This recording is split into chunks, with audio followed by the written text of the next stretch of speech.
Hello and welcome to a Project Cars 2 video where today we shall be continuing with the Apex Online Racing Endurance Season 4 series with round 6 from the Nurburgring GP circuit. You're just catching me at the beginning of a qualifying lap. I believe we've just come out of the pit lane and we're basically just building up to a qualifying lap now. So here we are flying out of the final turn like a rocket ship, deploying that hybrid energy, and we're going to use near enough all of it, not quite all. As we approach turn 1, we've got a car coming out the pit lane, but they spot us and allow us to go through, get a nice clean run into the first corner, down into first gear.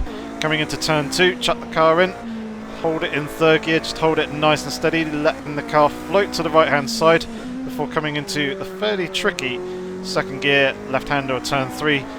Turn 4 is near enough almost flat out, just a slight lift on the way in. Just a quick change on the brake bias to bring it back forwards to where it should have been for the beginning of the lap as we come through these fast flowing left rights, and then we begin down the hill down towards the hairpin using the majority of our remaining hybrid energy before coming into the hairpin now, second gear, looking for that late apex before rocketing up the hill using a load of hybrid once again. Coming into the Schumacher S's now, completely flat out, no problems here in this LMP1 car before coming into this very fast third gear left-hander, riding the curb on the inside slightly but not too much that unsettles the aero, catching the grass just the tiniest little bit on the outside there, slightly unsettled the car before coming onto the back straight through the flat-out right-handed kink. We don't have any more hybrid left for us. Braking just before the 100 meter board down into first gear, riding the curbs on the inside but not really troubling them too much. We've got a couple of other cars up in front of us, hopefully they won't interfere as we come into the final turn, and then looking to get the good acceleration coming off the corner using the remainder of the hybrid energy and coming across the line to get ourselves up into a provisional P2 with 3 minutes and 45 odd seconds to go, and that was a 135.027 that we did there. But as we come to the final results, Berserker actually managed to jump both myself and Lucas and get himself on pole. I've also gone and got myself 2 grid place penalties as well, which both would have been for speeding in the pit lane, but because Nunu also has a 1 grid place penalty to his name, I'll be starting in 4th position. So coming to the grid then, we'll give you an update on the current championship standings for both drivers and also the team championship standings as well. And as unfortunately I ended up missing round 5, hence why there was no round 5 video, we've got to give you the update after round 4. So I ended up coming in 3rd position at Silverstone in round 4, which put me back up into 3rd position in the driver standings. Eleanor still holds the overall standings lead with 28 points, just 1 point ahead of my teammate Worn Tyre in P2. Berserker is behind me in P4, just a single point behind me. Lucas P5, and then there's a bit of a gap to Bazanchek in P6, but Nunu, Marcus, Bird is the word, Lewis and Skarky are all fairly close together and have their own little championship points battle for the bottom half of the table. And then we have the team championship standings after round 4, where Audi Sport South Wales hold P1, but we're on equal points with ourselves, Warn York Racing. Audi Sport is 25 points behind us in P3. EVR Motorsport have a 5-point gap between themselves and down by the Riverside Engineering. Infinity Racing is a further 2 points behind, and then the final Be On The Edge Audi R18 team is there with 3 points, 4 points off of P6. And then we come into the driver standings after round 5. So coming into this round here for round 6, Endless is still leading, but Lucas and Berserker are also on exactly the same points. So 3 drivers at the top of the table, all their equal points for P1. Worn Tyre, my teammate, is just 1 point off behind them, and then myself, I've been dropped down into P5 because, like I said, I ended up missing that round 5 race, so I'm still down on 21 points. Then Bazanchek, Nunu, Marcus, Budbuster, Bird is a word, and Louis complete the top 10. And interestingly, there was only actually 3 LMP1 cars that finished round 5, despite 8 of them in total starting, and it was Lucas who ended up getting the race win there, hence why he has jumped up into P2, which makes it a very, very close fight there at the top. And finally, the team championship standings after round 5 coming here into round 6. Audi Sport South Wales extending their lead to 8 points ahead of myself and Worn Tyre, as neither of us were present at round 5. Audi Sport obviously closed the gap up to us a little bit more, 15 points. EVR Motorsport a further 9 points behind them, and only 1 point behind them is Infinity Racing, and then down by the Riverside Engineering have 9 points to their name, and B on the Edge is there down at the bottom with 3. So we've caught that with pretty good timing then, as we are just coming towards the end of this manual formation lap. We're in our 2x2 formation, starting from 4th place on the grid. We've got Lucas there immediately in front of us. Berserker is leading the pack, and my teammate Worn Tyres off to my right hand side, and further down at the back of the LMP1 field is actually Endless as well, so we've got to be careful of that, but we are just waiting for Berserker to put his foot down to signify the start of the race, and there it is, reacting pretty well, better than Lucas. We're kind of getting up slightly alongside him, using a little bit of the hybrid, almost going into a bit of a free ride situation here, so I'm going to give plenty of room to the two guys in front to avoid making any contact. Worn Tyres managed to sneak up through into 2nd place. I'm alongside Lucas. There's a little bit of contact there between the two of us coming into turn 2. The car just understeering a little bit from the cold tyres at the front, just washed out and into him who was there on my outside, but the contact was pretty minimal. Neither of us took damage from that. It was just more kind of just a little bit of a light tap, a little bit of a bump to shove him out wide, and that kind of has given me the position here for P3 at the moment. Berserker already starting to check out up in front at the head of the field. Also my teammate Worn Tyre is starting to pull a little bit of a gap to me already, but I'm more just focusing on trying to settle into this race and consolidate on this position for the moment, holding plenty of hybrid charge at the moment as well, just trying to retain as much of that as possible to try and help defend from Lucas behind, who's gone and lost 2 positions on this opening lap. I've gone a little bit deep there through that right-hander of turn 10. Lucas right up underneath the rear wing coming into turn 11 there, and now having to defend with the hybrid, just positioning myself in such a way to try and basically block him from coming on past as we come into the chicane for the first time, but running very, very deep there and getting a pretty awkward angle going into the right-hander. But we're now coming into the final turn. Got plenty of hybrid that I can use coming out of this to try and defend and hold on to this 3rd position, and we build ourselves a nice gap to Lucas behind, just using more of the hybrid energy there, but he could potentially come back at us later on, so we're going to need to be careful of that as we begin our 2nd racing lap. It's going to be a 2-hour race in total. We've obviously eaten a fair amount into that, as there's a bit of debris back there on the off to my left, but yeah, we've already eaten a good 5 minutes into that, as you can see up in the top left from the formation lap and the first flying racing lap that we've done. And already Berserker is 5.5 to 6 seconds up the road from myself, so he is really pushing hard, making the most of that clear air and trying to extend his lead. And my teammate Worn Tyre just over 2 seconds up the road from myself, so there's a nice gap between the two of us. Should help in avoiding the dirty air. This is a very high downforce track, and therefore requires you to be maximising the aero as much as you possibly can, especially in these very high downforce cars. And there we go, pretty much running out of the hybrid engine now on our 2nd racing lap down the back straight, approaching the first chicane. We ran a little bit deep into here last time, again not quite really hooking up the very first apex. Just started to turn in as I was starting to trail brake into the corner, but still not quite getting the car slowed down enough. Just allowing Lucas to hold on to the back of me quite nicely.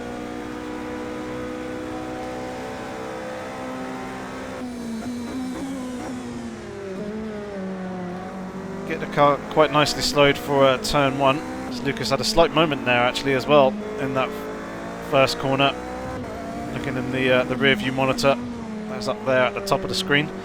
Obviously using the TrackIR 5, just allowing me to look into the corners and then being able to look around the cockpit, but picking up a slowdown penalty there, riding the curbs a little bit too much and going over the white lines. That's going to gift the position to Lucas, allowing him through, but we managed to clear that slowdown penalty reasonably quickly. But we've now got Endless behind us. He's managed to work his way through the LMP1 field and got himself now up into 5th position, and he's not too far off the back of me, so I've got to be very much wary of him closing up over the next couple of laps. And obviously I want to try and hold on to Lucas up in front as well.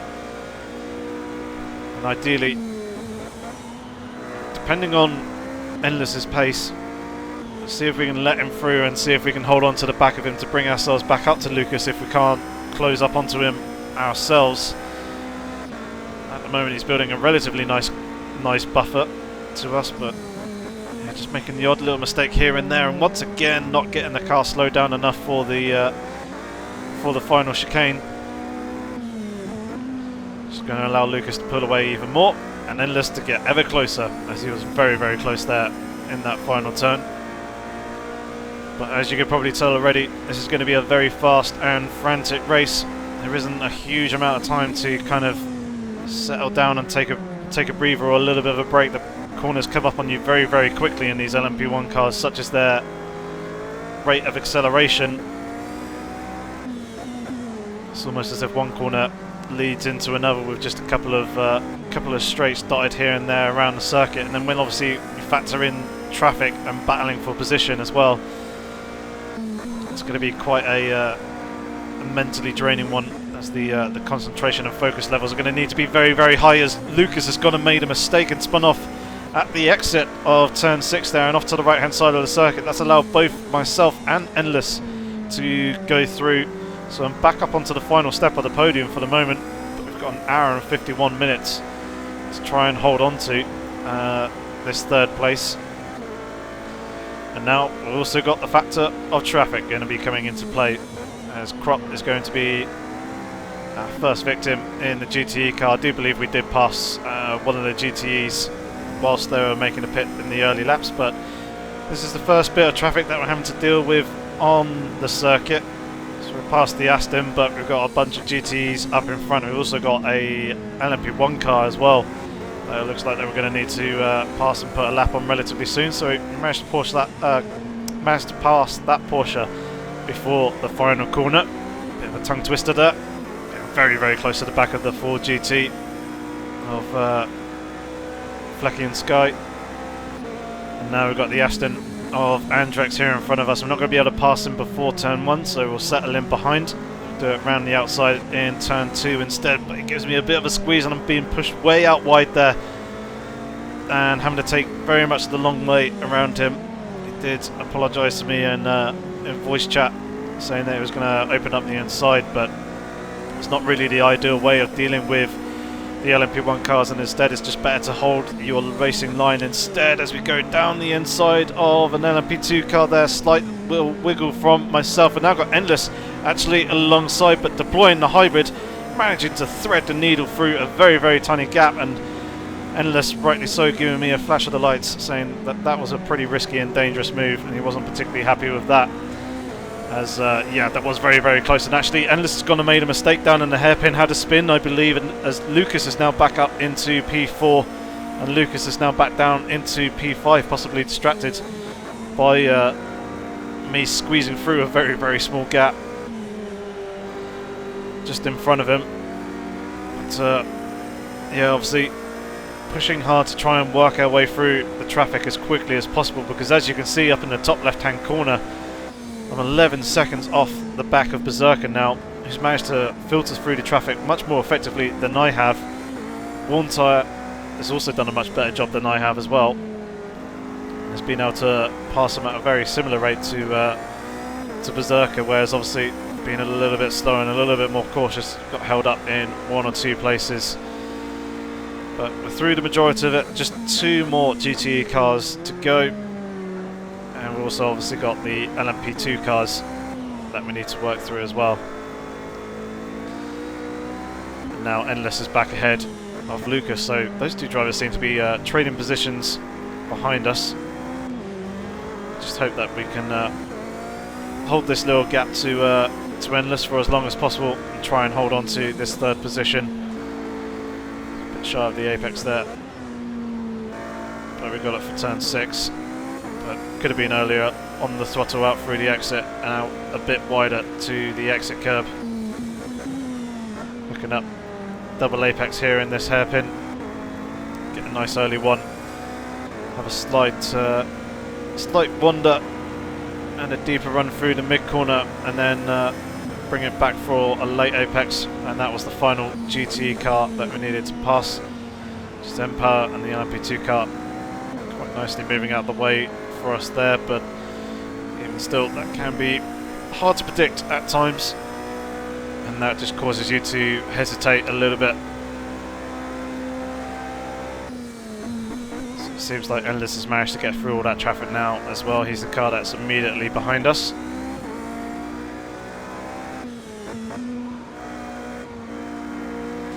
And for those of you who are wondering why the position counter, the 3 out of 25, the background of that is red, that is because of the 2 grid place penalties that I got at the beginning, or not, well, in the qualifying session, shall I say.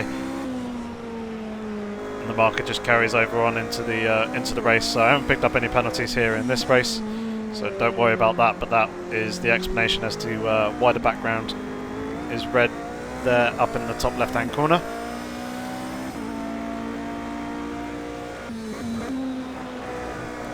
So now we've got some clear air, let's try and maximise that and get a relatively decent lap in. At the moment my fastest lap is a 1:37.0.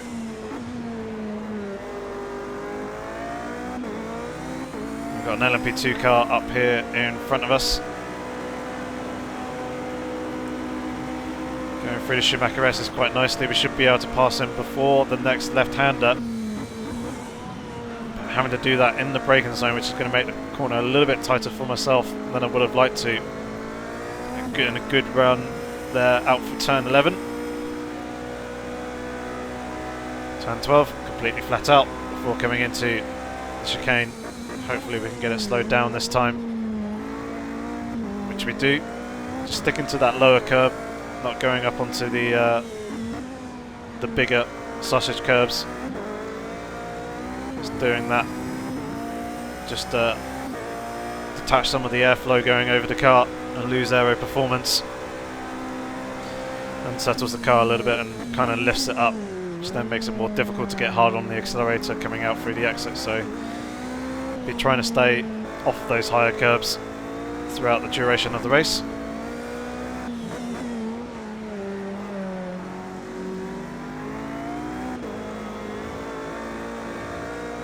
Made a slight improvement on our fastest lap time on the last lap, but not by much, only about a 1/10 of a second or so.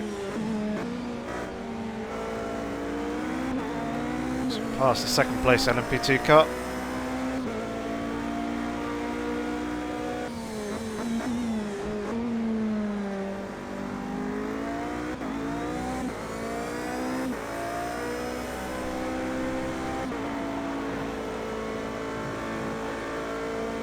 Very nice and easy there through the Schumacher S's. No troubles whatsoever. In terms of the balance of the car, very nicely planted. No understeer, no oversteer, can take it completely flat out.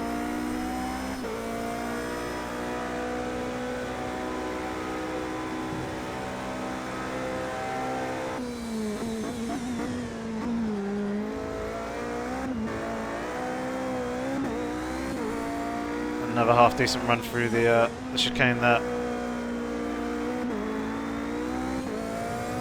I went to and off the final corner for a loader mid 1:37. Managing to close the gap to Berserker slightly. We got it back down to 14 seconds, so possible slight mistake from him somewhere along the line. But I need to keep on pushing. See if we can hold this gap to him in and around that sort of mark. Let's get a bit of oversteer there coming out the exit turn 3, which has brought me well off the apex of turn 4 there. It's cost me a fair amount of time.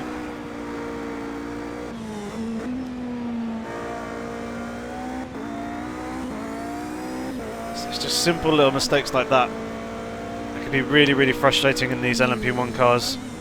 And despite what people think, you can't claw back the time using the hybrid. It seems to be a little bit of a myth with these LMP1 cars with the hybrid and the KERS, where if you make a little bit of a mistake you can regain the time somehow magically with the hybrid or the KERS energy and the deployment there, but that is not true at all.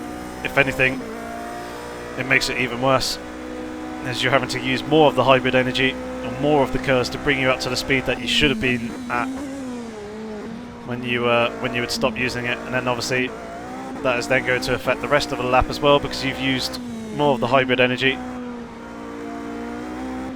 and that could potentially spill over further into other laps.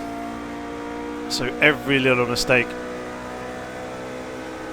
really does count towards punishing you a little bit more on these LMP1 cars, which is why if you could be really smooth and consistent, then you'll do very, very well in these cars. So we're just trying to manage the gap to the guys behind at the moment. Also, to obviously my teammate One Time Berserker up in front. Don't want to drop too far off the back of them. And obviously coming up to the back of the GTE traffic once again as well. So we've now also got that to contend with. But hopefully passing the rest of these cars can be as smooth as passing that Aston Martin just there. Find them just at the right time on the straight. Looks like we're not going to get this 4 GT at the ideal opportunity, but we'll slip on his left as Endless has gone and disconnected from the session. Just seen it pop up there in the chat on the left hand side, and indeed he's no longer there behind us between myself and Lucas. Lucas now up into 4th position. He's not up in the top left either, so that has obviously made it a lot easier for me to get a potential podium as one less competitor to worry about, who was kind of threatening the final podium spot that I'm currently holding at the moment. But also that's going to have a fairly hefty impact on the championship standings as well, because he will not be scoring any points here in this race. Big shame for him. And obviously for the, I guess the entertainment factor of this race as well, because trying to defend to Endless and trying to keep him behind me would have been quite an interesting watch.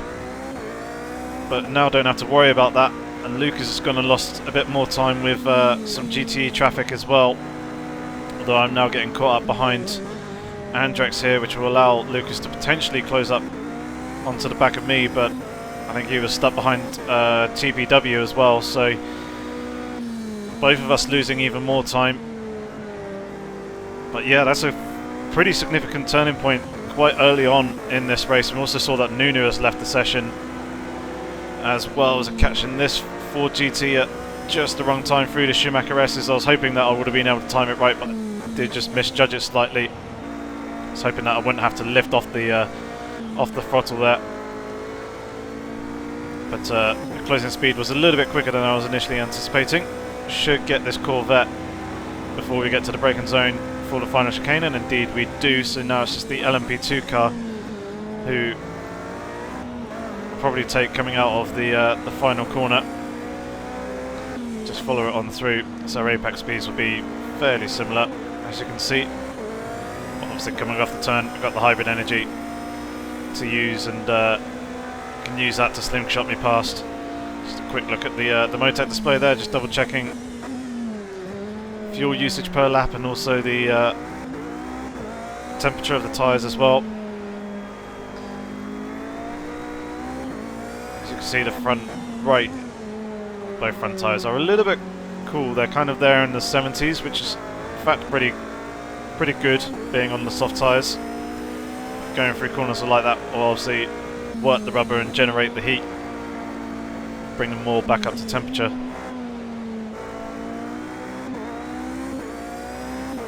And actually we've gone and gained an awful lot of time on Berserker and also Warm Tyre up in front. I think they may have got stuck behind some traffic somewhere along the line. So the gap has now shrunk from 17-18 seconds down to 11 seconds between myself and the race leader Berserker, so things are looking pretty good there. Hopefully this LMP2 car won't impede us and we manage to nip up the inside of him coming into that right-hander there, so we lose pretty minimal time in the end.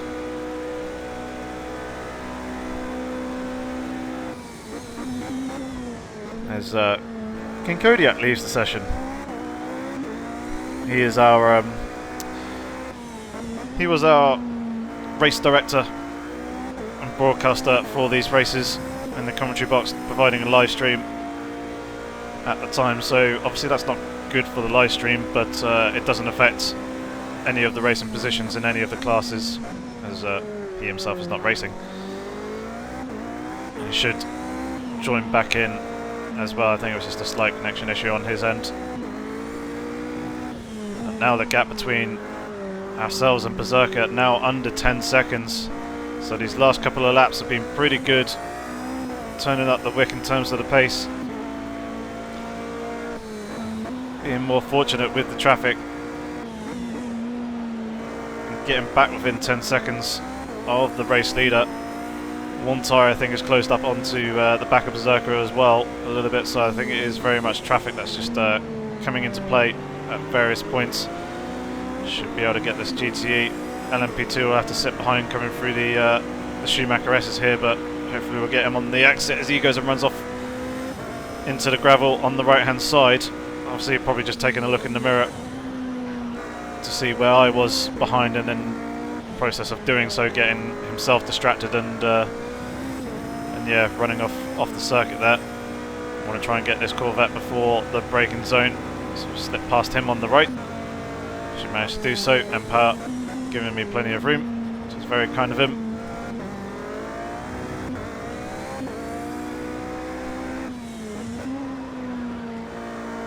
So suddenly we're somewhat back into this race, because we were previously kind of falling off the back of the race lead, but tables have suddenly turned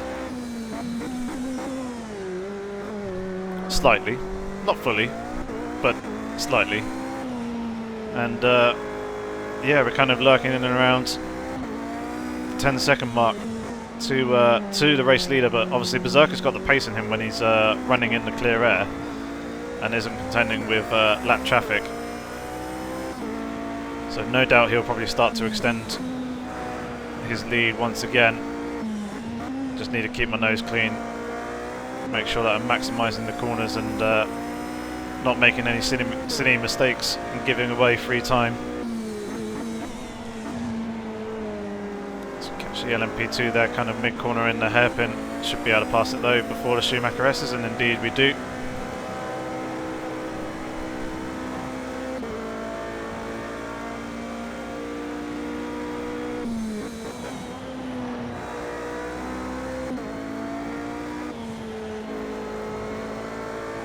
Good smooth run there through turn 12.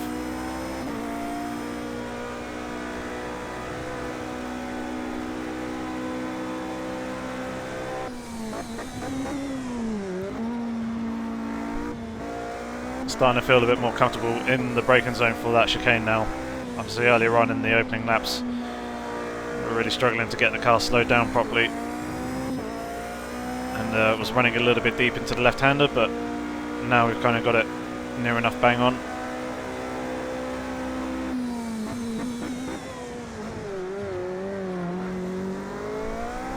The state of the car seems very, very good. Obviously we haven't taken any damage. Tyre pressure's looking pretty even all round. Brake temperature's looking alright. Rear end of the car a little bit loose there, going through turn 3. Oil temperature is fairly good. So somewhere around between 93 to 97 degrees C. Hopefully we can kind of maintain that. Probably could have got away with having the radiator 1 or 2 clicks a bit more closed than what it currently is, but kind of with that you also kind of running the risk that if you do take on damage, that you're going to end up taking on radiator damage and overheating the car a little bit more. But whereas obviously if you open up the radiator more and do take damage and a little bit of radiator damage, you kind of got somewhat of a buffer there to kind of fight against the increase in temperatures. That was a silly little mistake from me. with that slowdown penalty, just running out a fraction bit too wide going through turn 11. Managed to clear it relatively quick. But of course that's going to put me back over 10 seconds behind race leader Berserker.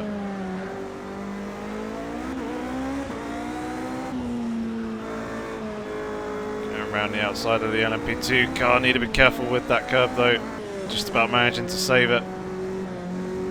So it's kind of somewhat straddling over it, and the tyre just caught it a little bit funny as we're kind of rejoining. But now this isn't good. Stuck up behind a GTE car, but nipped down the inside of him before coming into turn 7 there. Forward curve.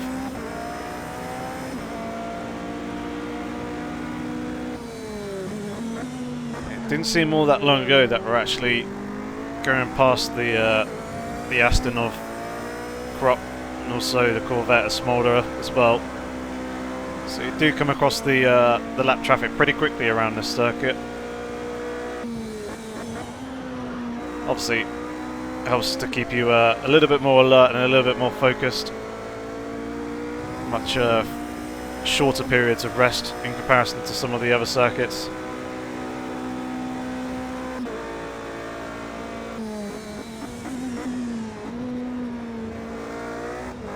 And there's King Kodiak rejoining the session once again. So managing to get his internet sorted, so he's jumping back into the commentary box. Ticklish Picklewickle just here up in front of us, otherwise known as TPW, call him TPW for short, just because Ticklish Picklewickle was quite the mouthful, quite easy to get the words modelled up. Got a little bit of oversteer there on the exit as we're getting hard on the throttle. Once again we've got that gap in it, back down to around 10 seconds to Berserker up in front. Which is good. One tyre now basically around a second behind Berserker, so obviously going through the thick of the traffic.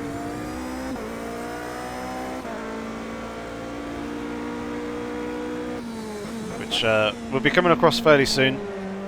Hopefully we can get through that a bit quicker once again.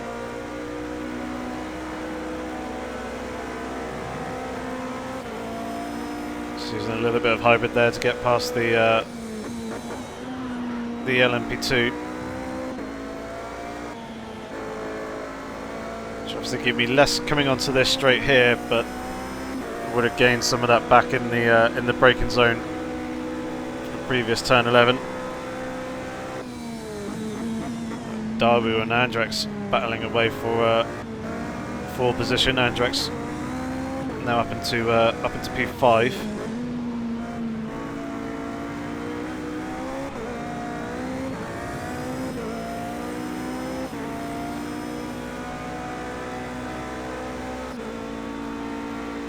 So that wasn't too bad. Managed to get through them fairly quickly and cleanly. Gap still in on around 10 seconds, so haven't really lost any time. If anything, kind of more gained it. Got one more GTE car to go, and then we'll be 3 cars line astern.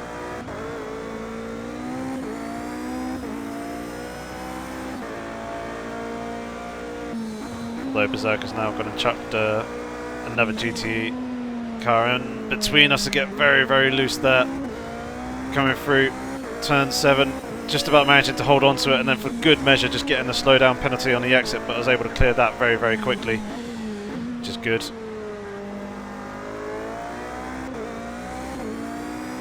But even still, that little mistake has cost me a good 2 to 3 seconds. Really quite frustrating, and then I've gone and caught the Porsche at a very bad time, coming into the very fast turn 11 and then turn 12 as well. Kind of more medium speed corners, but the difference at the apex between the GTE and the LMP1 car, because of the amount of downforce that we have here in the LMP1, is so great. We obviously lose even more time,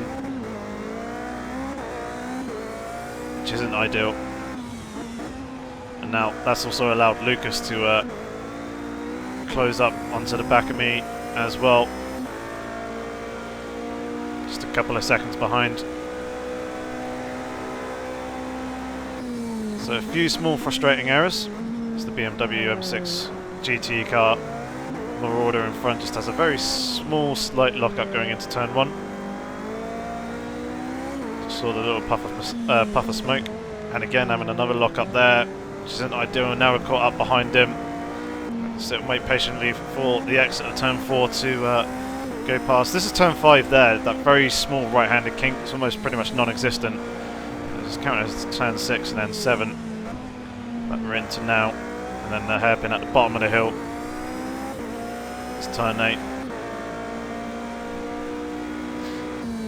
But yeah, that's cost us even more time. Lucas is now even closer, and Berserker is now 15.5 seconds up the road. Again, the timings from the leaderboard up in the top left-hand corner, as it seems to be a little bit more reliable than the relative down in the bottom left.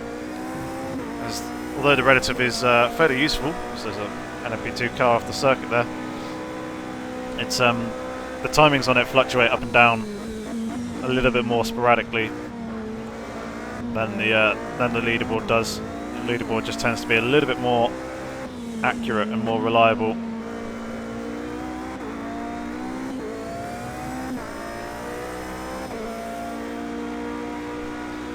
So really need to get the head down, get the consistency back. As they've had a string of a couple of fairly poor laps, but obviously the traffic is having an effect on those lap times, because the traffic is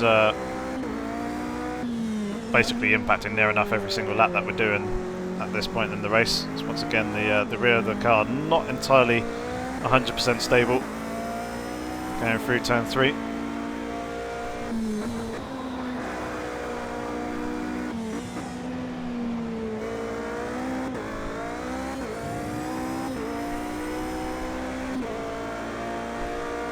Smoother that time, going through 5 and 6.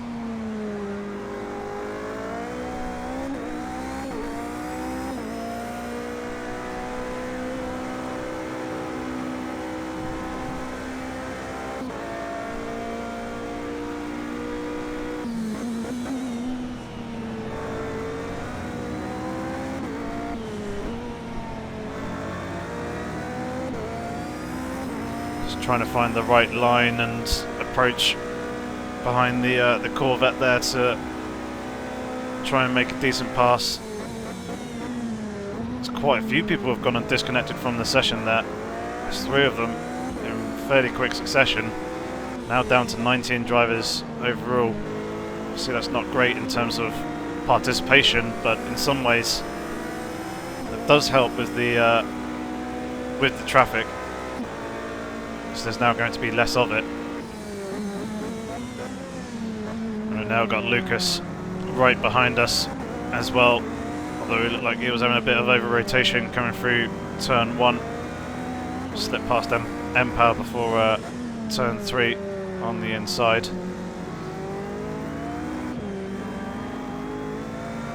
And that worked quite nicely for us to put that GTE between us and Lucas. Allow me to extend the gap a little bit.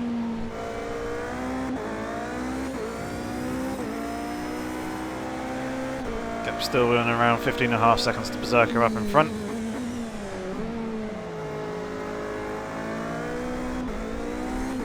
And we've still got now around 23 minutes of the race remaining. So we've done over half an hour of racing so far. 24 litres of fuel left in the tank, and reasonably soon, probably in the next 10 minutes or so, 10 to 15 minutes, we'll start to see the Audis coming in for their pit stops.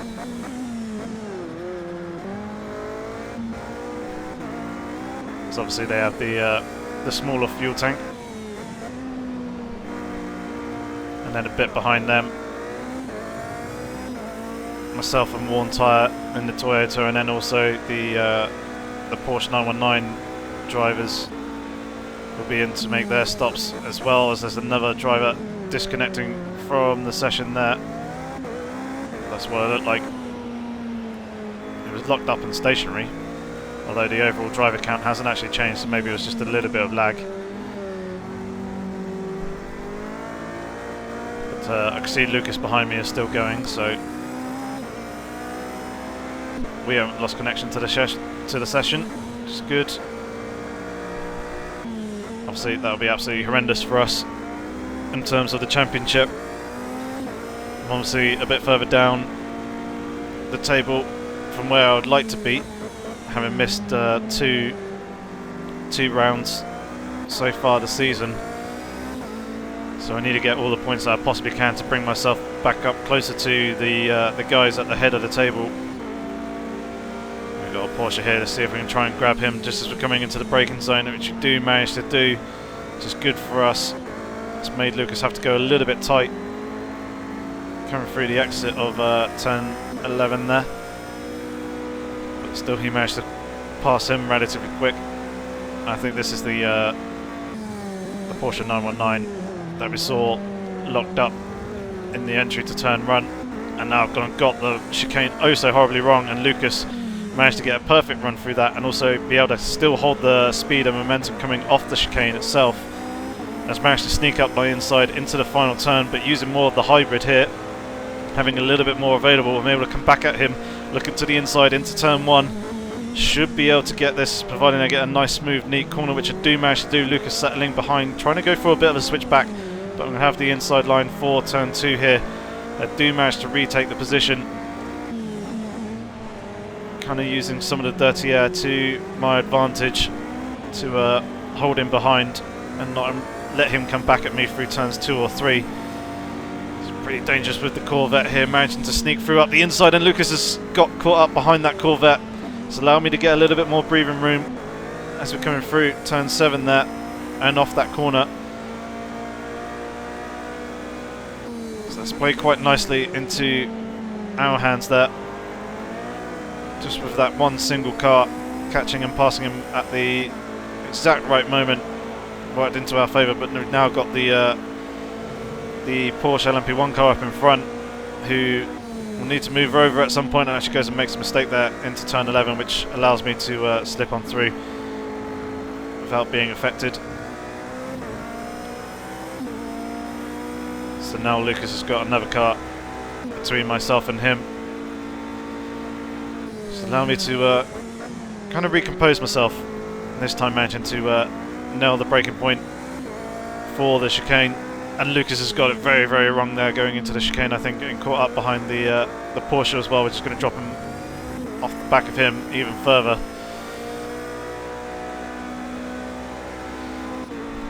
So you can see how the ebbs and flows of the race just change and turn with the traffic. Lucas is obviously there right up underneath the rear wing through this section. Just a lap ago is now 1 to 2 seconds behind us, just because of a couple of cars that we were lapping.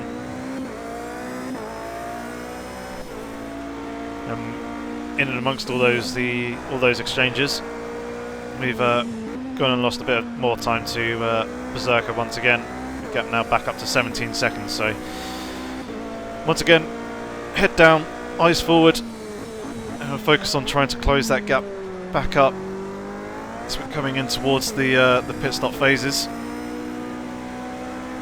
I'm actually hoping that in and amongst the pit stop phase we can actually see if we can close the gap a little bit more to Berserker. I mean, it entirely depends on where he comes out in relation to some of the traffic that's floating on and around the circuit, and obviously how we're able to carve our way through the traffic.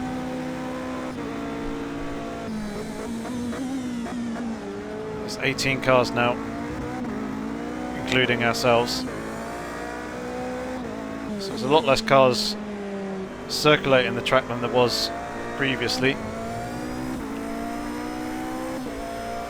Berserker hasn't come into the pits yet, as you can see on the speedo.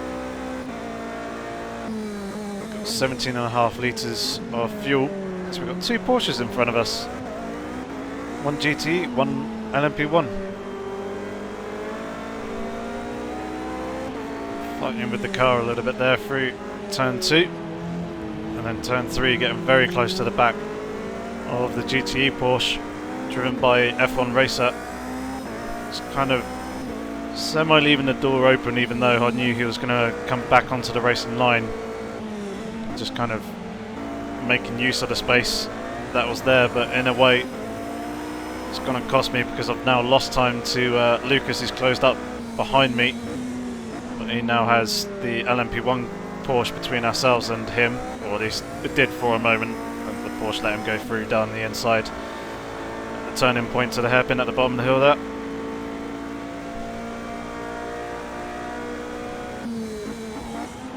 So when is Berserker and Lucas going to make their pit stops?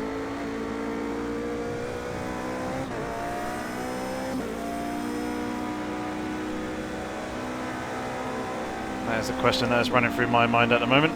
The M6 GT moving out of the way, just about managed to clear him before getting into the chicane there, and then Lucas got held up a bit behind him, so it's allowed me to extend a little bit of breathing room between ourselves and him once again.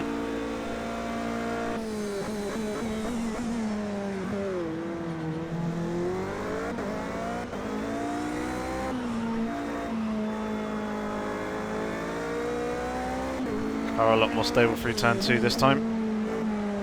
Probably would have been from the dirty air off the cars in front, just affecting the aero grip and the downforce being produced by the car, and then obviously the tyres having had quite a lot of the life sucked out of them, not providing quite the grip like they would have at the beginning of the stint.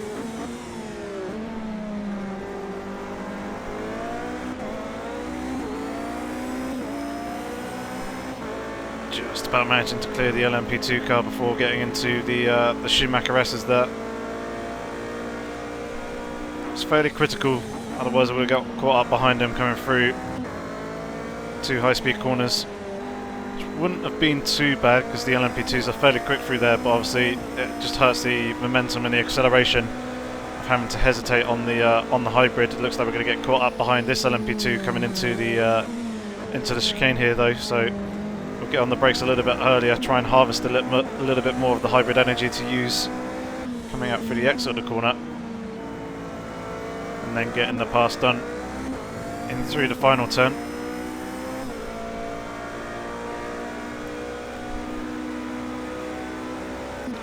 So the gap is 16 seconds. It seems to be decreasing as well. It's gone down to 15 seconds just in the space of me saying that and going down the start-finish straight there. It's now crept back down to 16 seconds once again. And there was me saying that the standings board in the top left is a little bit more stable and doesn't float up and down through the varying times as much as the relative board does.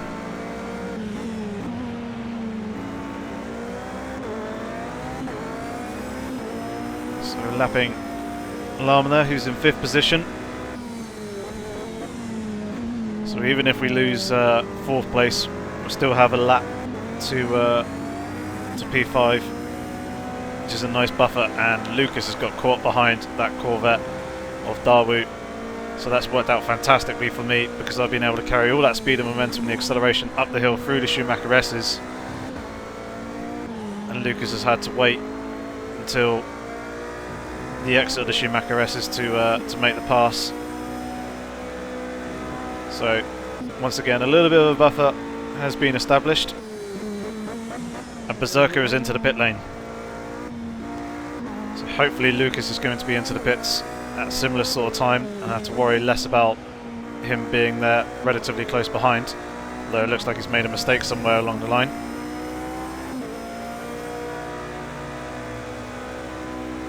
It looks like that Lucas is continuing on round 4 another lap as well. Indeed he is.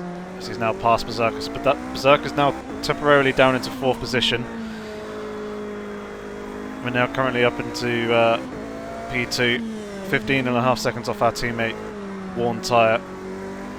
So he's in a pretty good spot to try and leapfrog Berserker in this pit stop phase, providing that you can have a good couple of laps here, banging some nice good lap times that are quicker than Berserker's once he comes out of the pits, which he has now done so.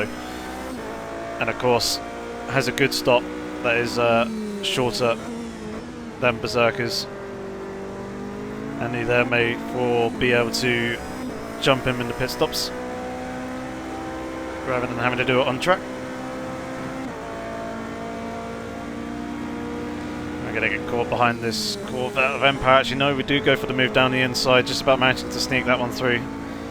Gladly Empire saw me coming and allowed the room. That was a little bit of a risky manoeuvre, because Empire could have quite easily just turned in on me there, which would have been very, very dangerous for the both of us, but he's got a good calm level head and thankfully did see me coming.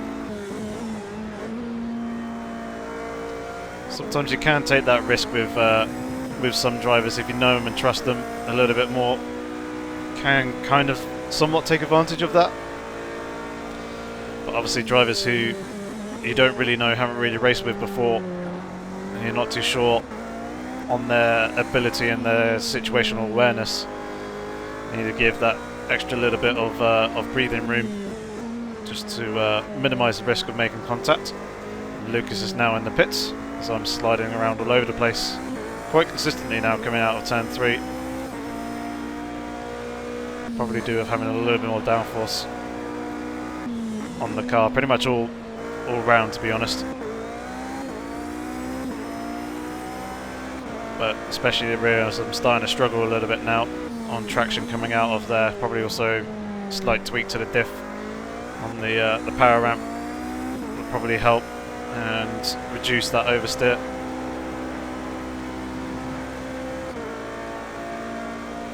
So Berserker is 44 seconds off the back of Worn Tyre, so that gives you a bit of an idea as to how long the pit stops are, about 45-46 seconds in length for a refueling, potentially change of tyres. Not too sure if Berserker has changed tyres, it's likely that he has, and then obviously actually going and driving down the pit lane itself.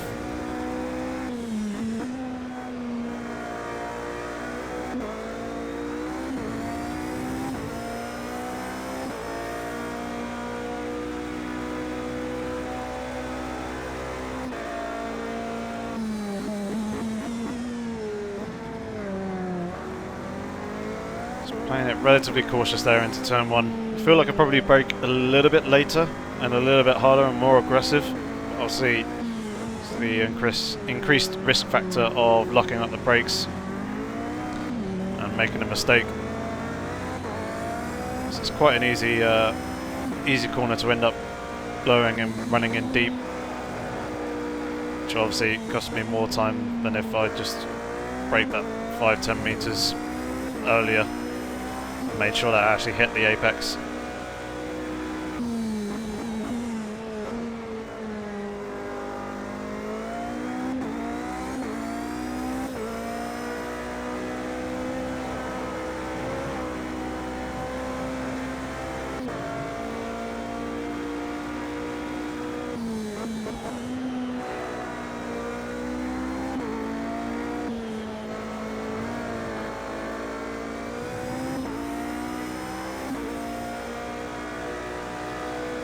Just opening up the ICM menu, just double checking that it got the right strategy selected, and everything is looking good in terms of the changes that are going to be made in the strategy. So as you can see, planning on taking the soft compound tyres, refueling the car by adding 62 litres into it, and then damage was set to custom, but I'll end up changing that and switching the damage off. Has very nicely demonstrated that.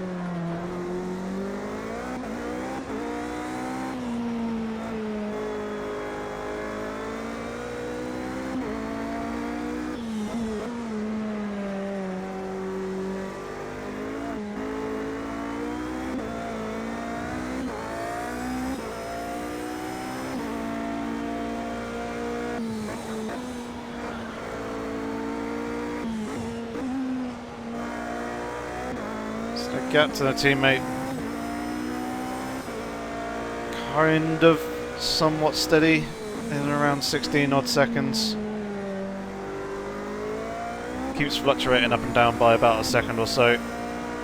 Berserker's managed to get himself now under 44 seconds to one tyre, though, as I say that, time goes up and pops back up into the 44 second, and now back down to 43 again. I should probably stop talking about the gaps at the moment, as it seems to be fluctuating quite a bit. But obviously it's something that's quite important and something that we're trying to keep an eye on at this stage of the race, where we're starting to near our pit stops. Best part of 5.5 litres of fuel remaining. So in about 2 to 3 laps time we'll end up making our pit stop.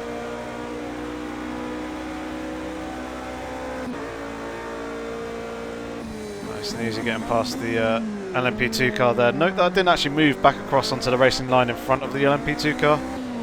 It's just so he retains his braking power and the deceleration with the downforce and the drag that the LMP2 car produces, and obviously that kind of minimises the risk and prevents him from, or makes it a lot less likely for him to go into the back of me by braking deep. But obviously if I go and move across his nose and retake the racing line, yeah, I'll be on the better line going into the corner, but also there'll be less clean air going into the brakes and over the car, and therefore he won't decelerate as quickly, and obviously then there's a chance of him not slowing down quick enough and going into the back of me if he ends up misjudging the braking point. So it's better to just play it safe. Same with the GTE cars as well. It's not really worth moving across the nose of them when you're kind of that close in those kind of situations. It's all very much part of just being a safer and smarter racing driver, trying to protect yourself and yeah, keep yourself in the race rather than potentially kind of giving someone the opportunity to take you out, if you get what I'm saying. Teammate one tyre in the pit lane, so we're now taking the lead momentarily, only for what is probably going to be a lap or two before we make our pit stop. About 3.5 litres of fuel crossing the start finish line. So we'll see how much more out of the tank we can actually eke out with that amount. Annoyingly, the average fuel usage and the fuel usage per lap is just down the bottom of the display on the steering wheel, which is currently just off screen at the moment, so we can't quite see. But if I remember correctly, I think we may have seen it earlier, around about 1.75, 1.8 litres per lap. Yep, there you go. Just taking a quick look there, pretty much right on cue, and it was pretty much slap bang in between those two marks at 1.78. So we won't need to pit on this lap. We should be able to go for one more, but it's going to be very close, very touch and go in that sense. Can't quite remember if I do pit on this lap. Yep, we do indeed. Probably could have gone for one more, but just didn't want to risk it. There is the pit limiter line as well, just on the entry to that corner, so very, very early on in the pit lane. Again, just double checking that everything is all good in the strategy of the ICM. We got damage repair turned off. Going to be taking a set of slick tyres and obviously refilling the tank up to the absolute brim, taking on the maximum amount that we can here in the stop. So here we go then. Refilling the car, Berserker goes on through, retakes the lead, no doubt. My teammate Warn Tyre will also go through in just a second as well. to retake second position. Actually, no, my teammate Warntire is back into the pits again. And if I can remember correctly off the top of my head, because obviously I'm doing this commentary post-race, these races happened quite a while ago, I think the mechanics either didn't refuel him properly or didn't change his tyres when he wanted and needed to change tyres. It's one of those two things. Basically, he didn't get the work done on the car, but annoyingly we've gone and lost the position to Lucas as well. Lucas has managed to get himself up into second position. He's just here up in front of us, just going past that Corvette now, going into turn 3. So we've gained the position from worn tyre, gone up ahead of him, but we've lost the position to Lucas, so we're still in P3 at the moment, just quickly recentering the TrackIR to get comfy for the next stint. Obviously with the nice set of fresh boots, we're looking pretty good in terms of grip, not having to worry about nursing the car around the circuit or being too careful in some places. Obviously we still need to be a little bit careful, but it can push the car a little bit more now in a number of areas. But we are now 37 seconds off the back of Berserker up ahead. He must have not changed tyres in his pit stop to basically double the gap that I had before the pit stop phases started. I do believe it's a good 14 to 16 seconds for a tyre change in these cars, so it would make sense that we lost that 14 to 16 seconds there, and then the additional time that he's gained on me, he's just done so by setting quicker lap times.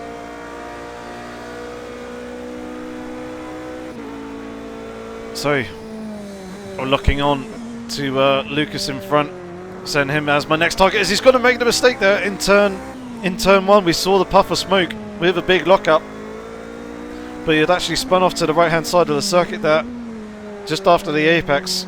Must have lost the rear end of the car, and then whilst getting on the power just ended up spinning round. But that's gifted me P2 now. So we've retaken the track position and the actual physical position as well. We've got ourselves ahead of Lucas after that mistake, which is very much ideal for me. But we are still 37.5 or so seconds off the back of Berserker, so we need to try and claw some of that time back up.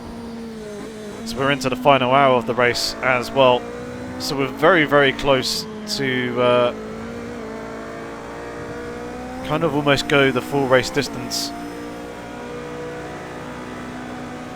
doing only one stop, but it's going to be so tight and probably not worth it. I'm doing somewhat a little bit of lifting and coasting, as you can probably hear.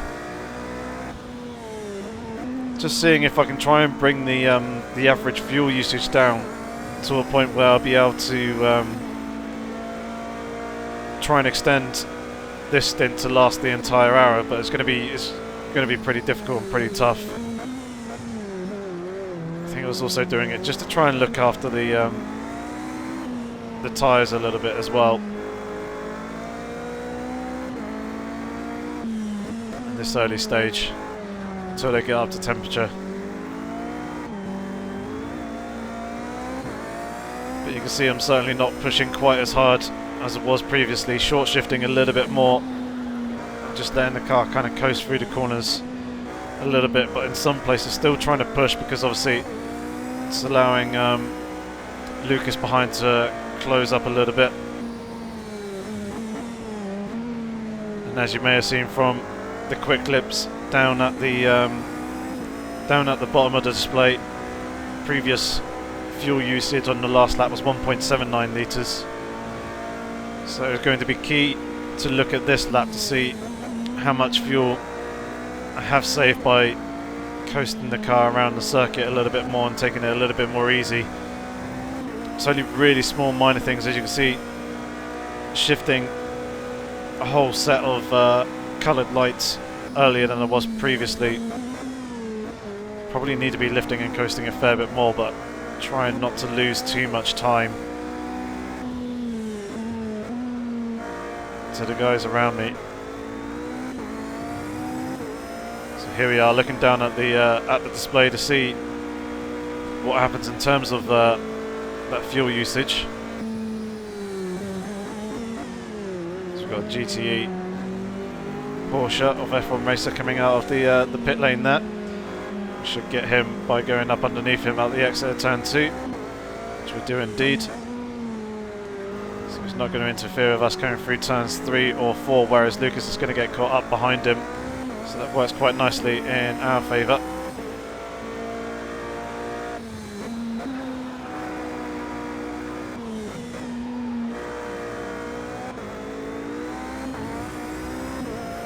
Caught slightly awkwardly on the curb there, but managing to hold on to it.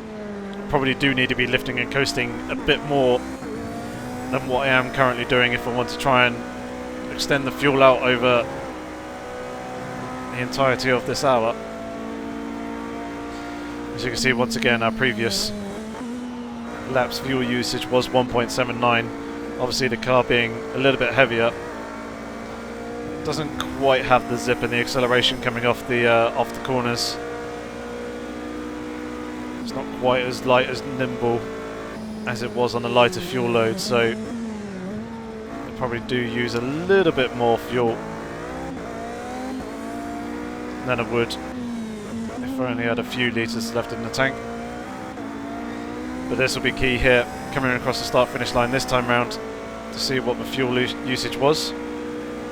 Recentering the TrackIR again, because I noticed that it's kind of creeping down, and Lucas is getting much closer now in the period of me doing some lifting and coasting, and that was a slight mistake there. Coming through turn 1, rear end of the car, just braking away from me slightly. I had to try and catch that, and that's allowed Lucas to get right up alongside me, who's there on my left hand side on the outside. Coming through turn 3, managing to hold on to the position for now. No doubt he is very much a very big threat at this stage, especially when getting caught behind the Porsche like this. Do manage to pull out early enough to hold on to the position for the moment. It's not quite close enough to make the move coming into the hairpin here, but I do go a little bit deep under braking.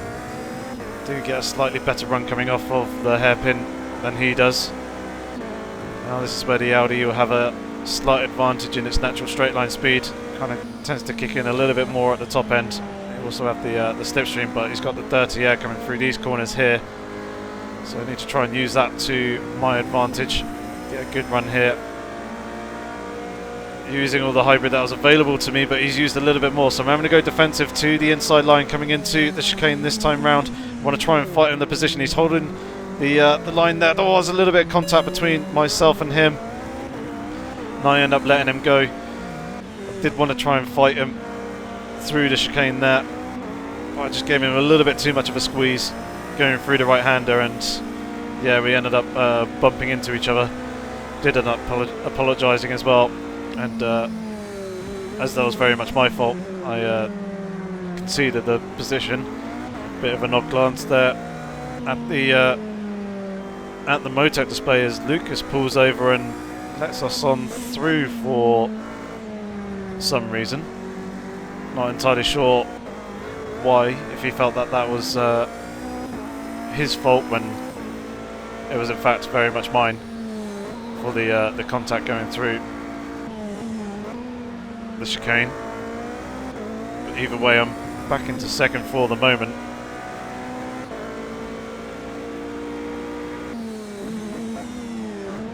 I'm still there behind as well. Get this LMP2 before the Schumacher S's. We'll continue on our way. It doesn't seem like we're getting our average fuel usage down far enough.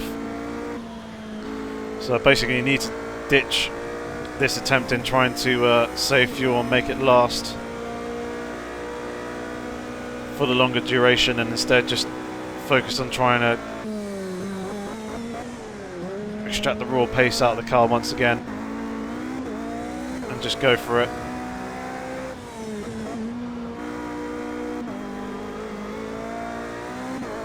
Although I am short shifting out of corners a little bit, shifting into third a little bit earlier back there, as the GTE cars are now actually serving their pit stops.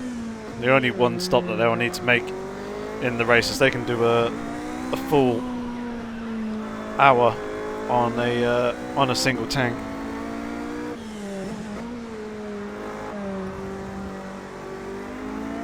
So it's quite a stark contrast between the LMP cars and the GTEs.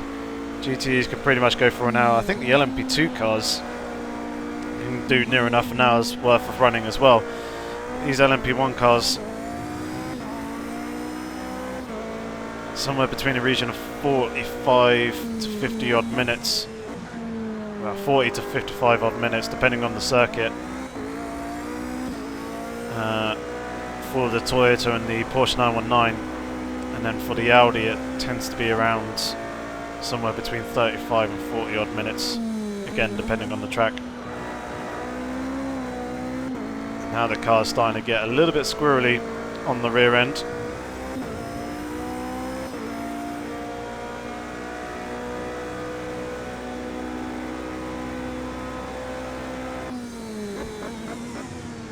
But yeah, we've ditched the lifting and coasting slightly into corners.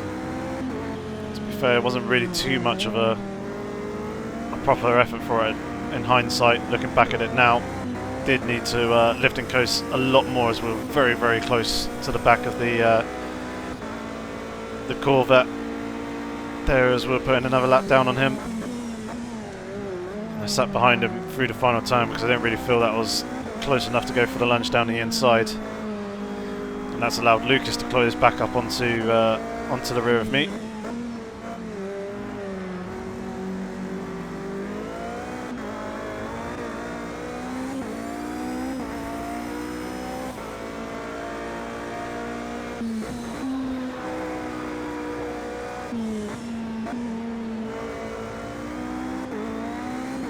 Good runs there through 6 and 7.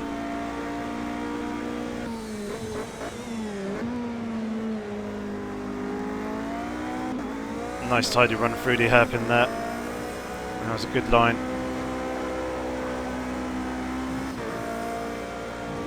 Using all the available curb through the Schumacher S's, apart from the curb on the left. Going through the first left-hander in the Schumacher S's, and also the curb on the outside on the entry. So those two curbs are just a little bit too high to go over. It just lifts the car up a little bit more, too much, and bounces the car out wide, just about getting the car slowed down enough and tucked into that chicane there. The car was a little bit loose going through it. Good drive coming out the final turn, and that's the fastest lap of the race so far. So after a period of looking after the car a little bit of lifting and coasting, I kind of got the tyres into a pretty good position. As I think that was probably what I was trying to do, is just look after the tyres a little bit in the early race, let them settle in up to their optimum pressure, and that should set me up for better tyre performance through the stint. And then obviously later on, when it comes to the end of the race where I need to make a splash and dash, I don't want to be changing tyres because that would just take out too much time, and I'll lose too much time to my competitors. So keep the same tyres on, but obviously I want them there to be in reasonable nick for the last stage of the race. And that is actually something that's in here in Project Cars 2 and built into the tyre model as well, is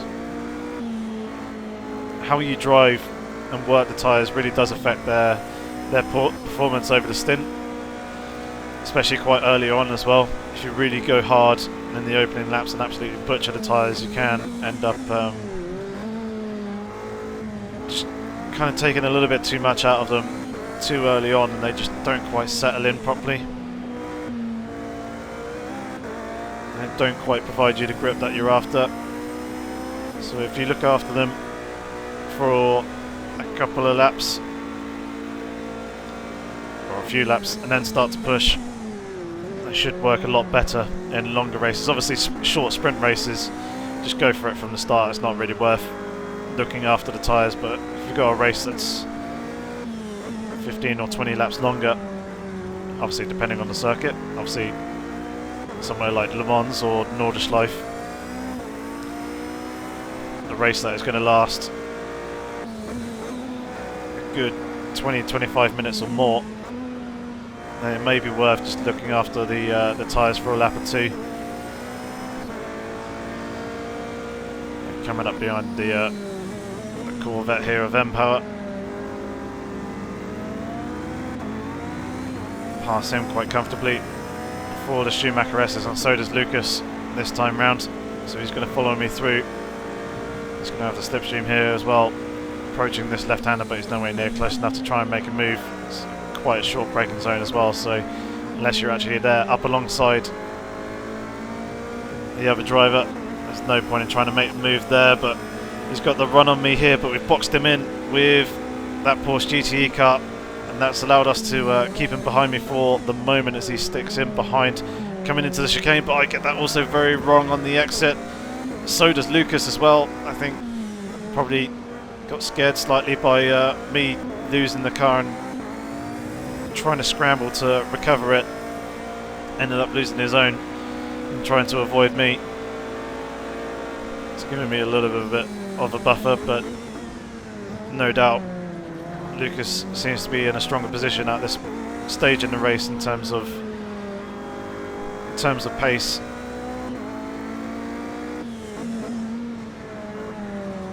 But if I can, I want to try and keep him behind me. I want to try and hold on to this second position and not give him the opportunity of taking second place and trying to run away with it.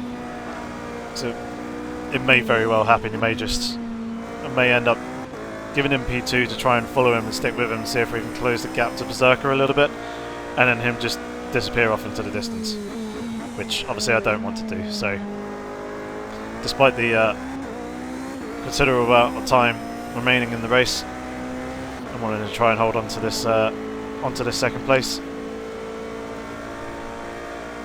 as obviously it'll be very, very good points for me and also my teammate in terms of the team championship and the drivers, and also for myself with the drivers championship.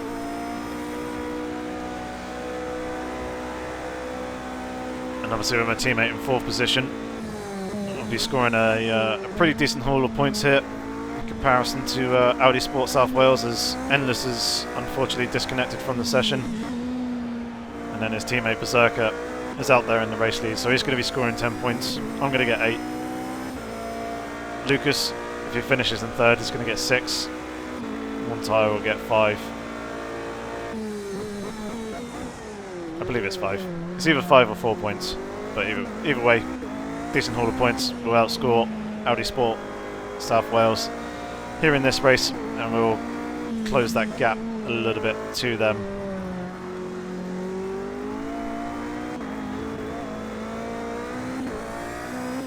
The gap still 40 odd seconds between myself and Berserker at the moment. Slight little puff of smoke there from Marauder in the M6 in front. So we lock the front brake slightly. Andrex here gets on the brakes a little bit earlier than he would usually for the hairpin.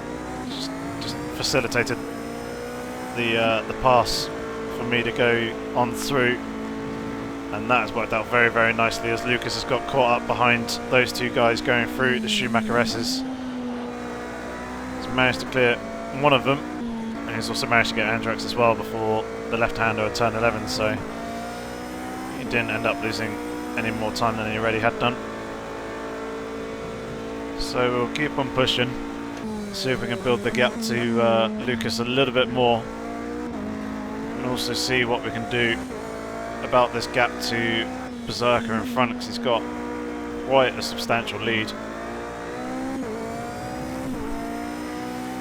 It's obviously going to be a very big ask to close that gap down, but it'd be nice to be a little bit closer. See if we can extract some more pace out of the Toyota.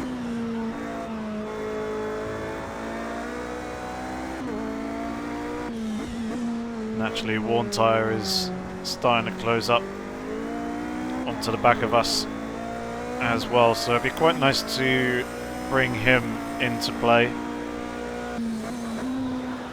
See if we can get him to recover a position or two after the 2 pit stops that he had to make in the first round of pit stops.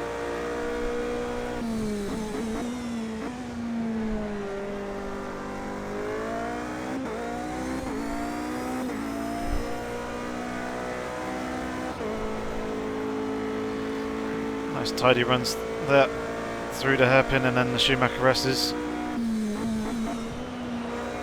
Likewise there, just off the curb, but using the nice little bit of camber that is there on the corner. It's a slight dip in and around the apex. You can hook the inside wheel into that. It does help you kind of slip through the corner a little bit easier.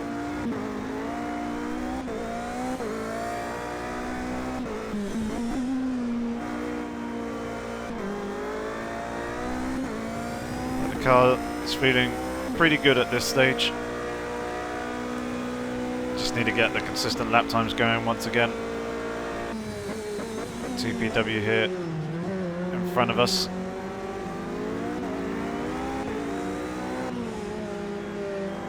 Should be able to nip around the outside of him. Through 2, there we go. Kind of compromised his exit a little bit. But he had the spatial awareness and the situational awareness to notice that I was there and give me the room that I needed to go around the outside. Obviously I gave him the room on the inside. Didn't want to risk touching and making contact there. The track seems much quieter now compared to how it was earlier on. As you can see, we're only down to 16 drivers remaining, so myself and then 15 others. But we've got quite big gaps between myself and there's 2 LMP1 cars up in front, and then an LMP2 further beyond as well, so we've got plenty of free air in front of us, which is good. Just double checking the strategy and everything here. Just adjusting the fuel counter, amount of fuel I'm going to put back into the car. Finish fiddling with that on this straight, I believe. So done with deploying the hybrid. Wrong menu. There we go. So drop that on down, and I'm basically going to keep decreasing this until the amount of fuel that will be refueled and put into the car turns red on that menu. That will then signify that I don't have enough fuel, or won't be taking enough fuel, shall I say, to make it to the end of the race.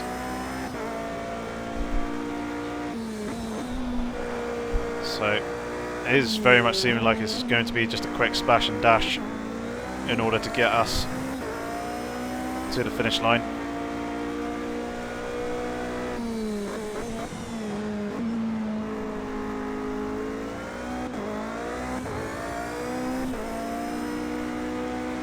Lucas is starting to close up behind now as well. We've got the gap down to Berserker a little bit more. Make sure the swap driver is off. Don't want to be turning that on because that then switch to AI control. We'll see how much we need to take. So it is pretty much bang on 9-10 litres is the amount that I'm going to need to take, because 8 won't be enough to see me to the finish. So we'll pop it onto 10. It'll give us about 2 litres spare. It's just kind of like a safety buffer. So I probably could have, if I'd done it a little bit more, with a little bit more effort, done a bit more lifting and coasting, and Berserker is actually into the pit lane now to make his second pit stop. doing so. 37 minutes remaining. Should be able to go that distance quite easily. But he's just getting his pit stop done early and out the way, so he doesn't have to worry about it.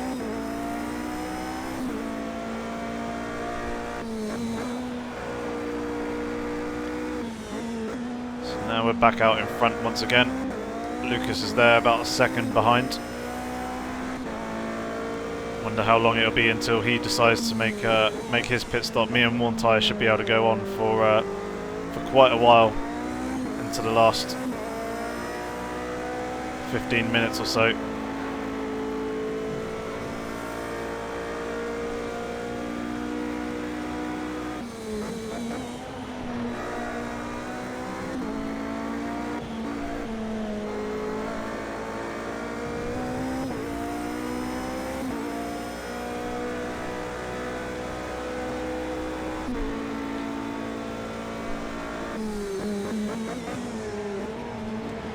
Got one LMP1 car here in front of us, and a couple of GTE drivers. So hopefully we can pass these guys relatively quickly. We should very easily get the GTE before turn 1. It's just a case of when are we going to be able to clear this LMP1 car. Is he going to let us through here in turn 2 or 3? He's gone and run out wide there. Somewhere to my right, not entirely sure where he was. Gave him plenty of room because I wasn't too sure whether he was going to rejoin back onto the circuit or not. So Lucas now goes and slips on through as we pass the GTE car through these 2 corners, which is pretty crucial for us. Should allow us to extend the gap a little bit more, because obviously we're able to carry more speed through the apexes of those 2 turns, and indeed we do. We get the gap back up to about 1.5 seconds to Lucas behind, and it was under 1 second. So just a little bit of pressure eased off the shoulders there, and that is the beauty of multi-class racing with the ebbs and flows of the traffic. Especially on a circuit like this.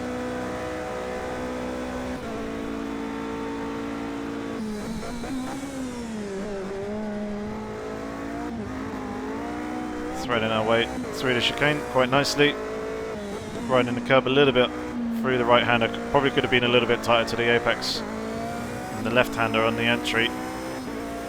Still not too bad.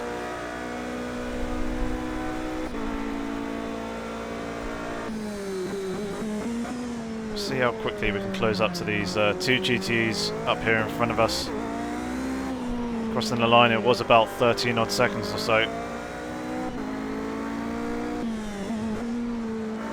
Or at least that's what we're saying on the relative board.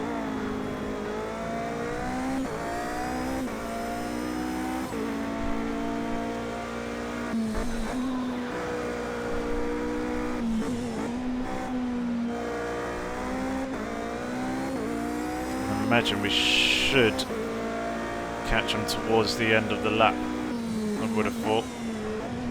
As Lucas is starting to reel me in a little bit more again. Good smooth run there through the hairpin down at turn 8.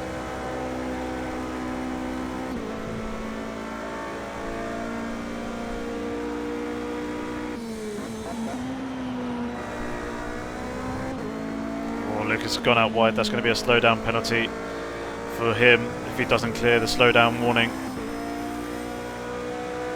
Penalty will add some time onto his overall race time.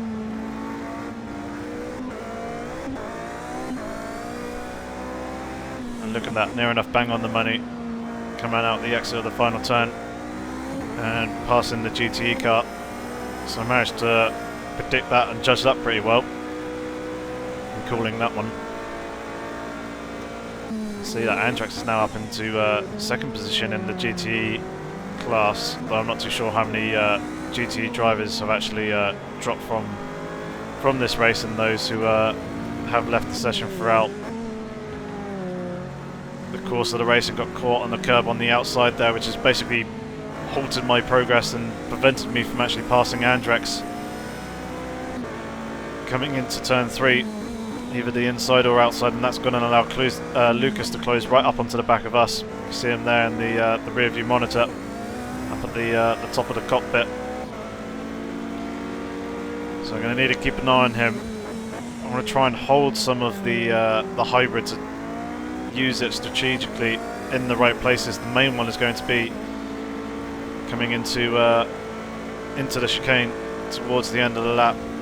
Obviously using a little bit there to build myself a little bit of a buffer, and we get a nice healthy dose of recharge there going through the left-hander. Barely anything from the right-hander, as obviously it's just the very smallest touches of the brake. Just holding that very tiny bit in reserve just in case Lucas comes at me a little bit quicker than I would initially like. We got an LMP2 car here immediately in front of us, so we're going to just need to be a little bit patient and wait until, well, the final turn. As it turns out, I was going to wait until the start-finish straight here, but that didn't really work. Now I'm using a whole load of hybrid and actually defending to Lucas. Almost going to box him in with the Porsche GTE, but he read that one and tucked back in behind me. Probably end up using a little bit more of my hybrid as well, going down the straight just to help defend.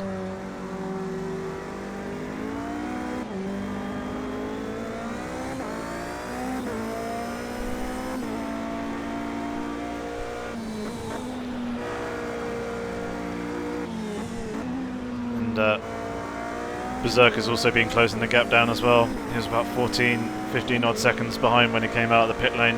Gap's now under 12. So he's taken a bit of time out of me and extended his lead for when we take our pit stop. But I wonder if he actually took tyres in that stop.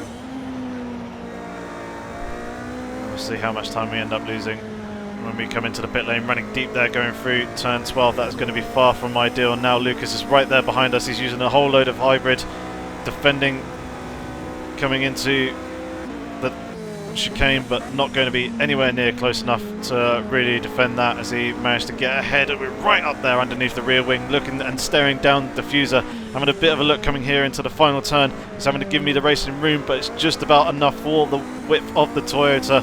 Now coming onto the start-finish straight, both of us using the hybrid. Maybe used just the tiniest little bit more than he did, picking up a little bit of slipstream, just looking to the inside again, coming down into turn 1. Kind of there, it gives me the racing room on the inside once more. Now looking to the outside, coming through turn 2. We're going to be wheel to wheel, side by side.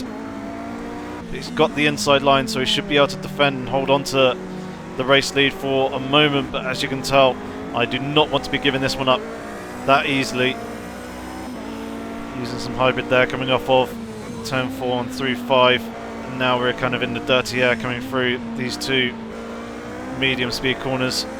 Just going to make things a little bit difficult, and as you can see, climbing up over the exit curb.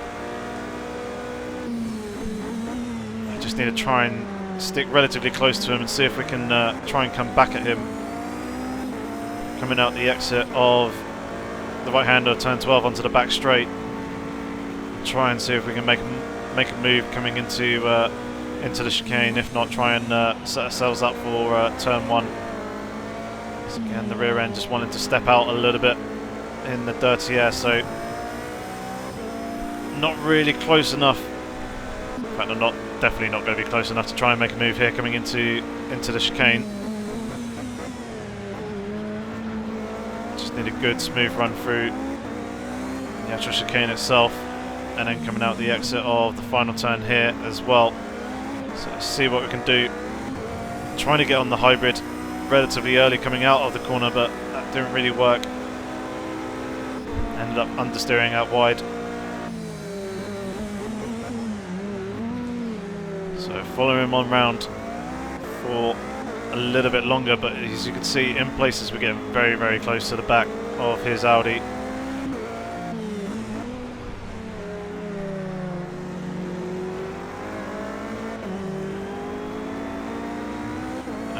bit wide, and he's got a good run coming off of turn 4 there.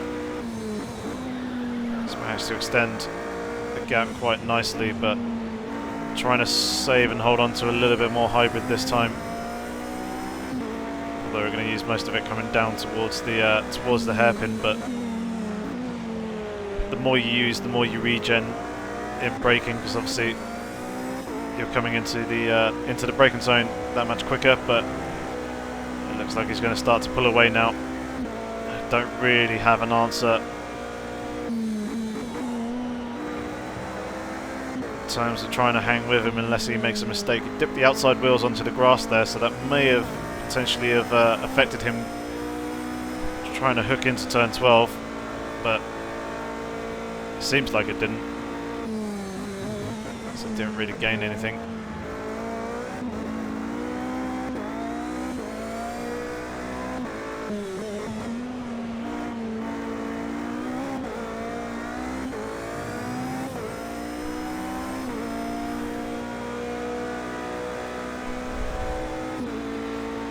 So this could potentially be P2 slipping away from me here. Entirely depends how close I can hang to Lucas, if he makes any mistakes or not, and also what happens in the pit stop phase as well. Who will have the faster pit stop? I'd like to think it would be me, considering I'm only taking 10 litres of fuel on in the stop, not going to be changing tyres, whereas he'll be pitting earlier than I will be. We'll probably need to take a little bit more fuel than myself, and then depending on whether he took tyres or not in the previous stop may determine whether or not he's going to need to take tyres here in this one. But as there isn't long left in the race, he might not end up going for a fresh set of boots. Though he's getting held up behind the LMP2 there a little bit. You can see just pushing that little bit harder, seeing that going through the left-hander of turn 11, and ended up running just the tiniest bit wide. Such a small margin, but did have all 4 wheels over the white lines there, and then got the slowdown warning. Not wanting to pick up any time penalties, just in case that it affects anything later on in the race. End up jumping on the brakes early, and as you can see, Lucas is into the pit lane, so this is critical times now. Need to push on and see what I can do about trying to leapfrog Lucas in these pit stop phases. Berserker has been closing the gap up onto us a fair amount more, but he's actually gone and got himself a 2-second time penalty as well.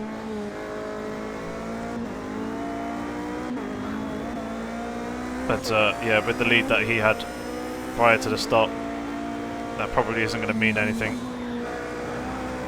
Riding up all over the curb there on the inside, going through 6.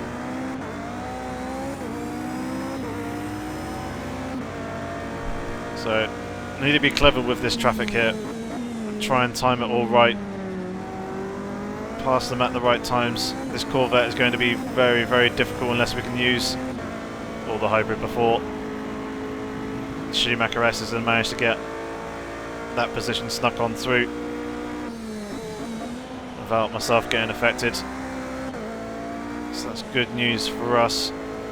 Now the question is, how well will the guys behind filter on through that same bit of traffic, where they're going to end up catching them in the lap as we catch this this Porsche GTE of TPW right in the chicane, and do believe he's peeling off into the pit lane there, hence why he was quite slow on the exit and didn't want to let me go underneath him, so he needed to get to the entry of the pit lane. Did hold me up just a little bit, which is a little bit frustrating, but we've got a bit of clear air now. Although that was a pretty poor run there into turn 2, turned in too early.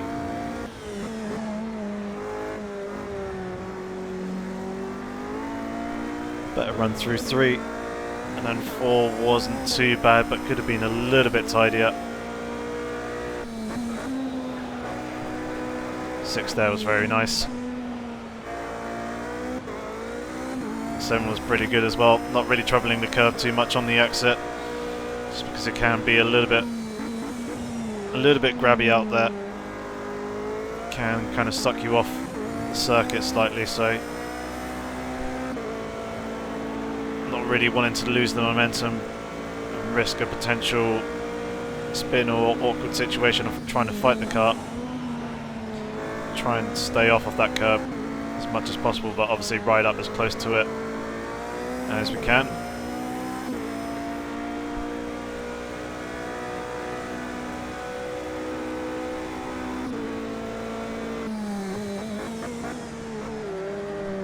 Tiniest bit deep there going into the chicane.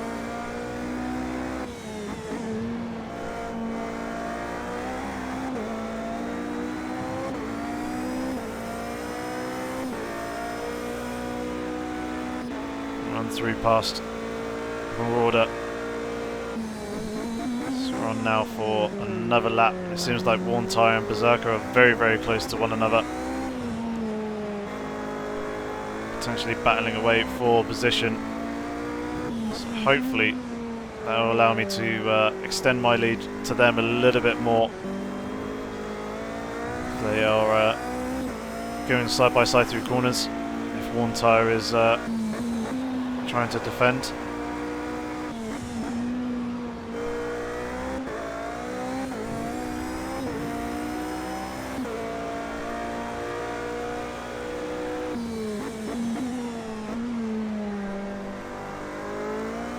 A little bit of oversteer there through the mid corner and exit of the hairpin. It would hurt the traction and the run coming up the hill ever so slightly. It's alright for the moment. Oh, big bit of oversteer there. Coming through 11. Through 12. Things are pretty settled though.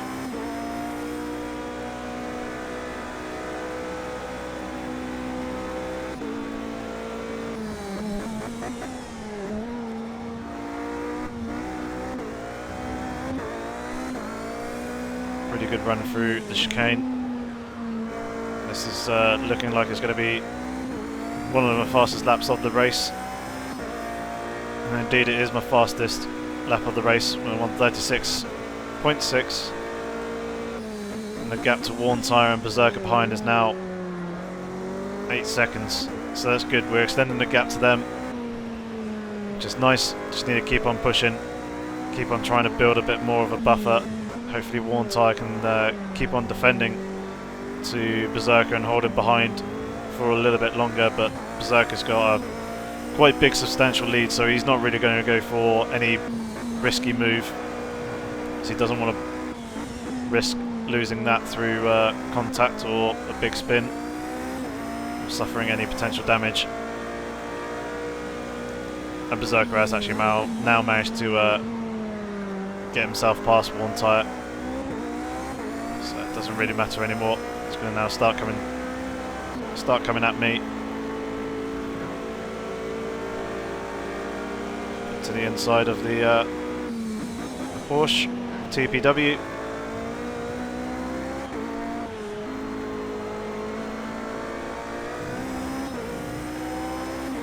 Hopefully this LMP1 car will let us on through and we can clear him relatively quickly.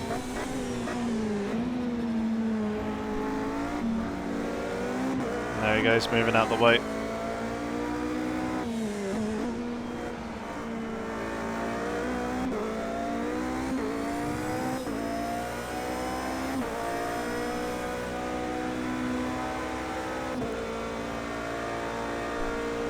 So about a second slower that time round.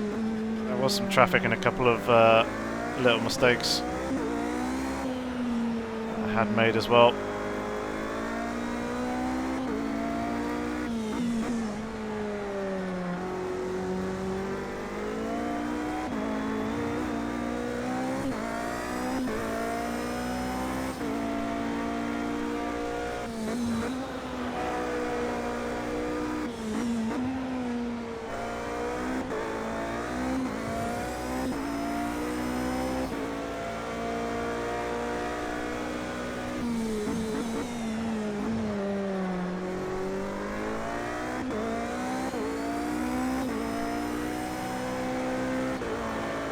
Much better run that time coming up. Out of the exit of turn 8, you can see the difference that has made as we come through the sector split relatively soon.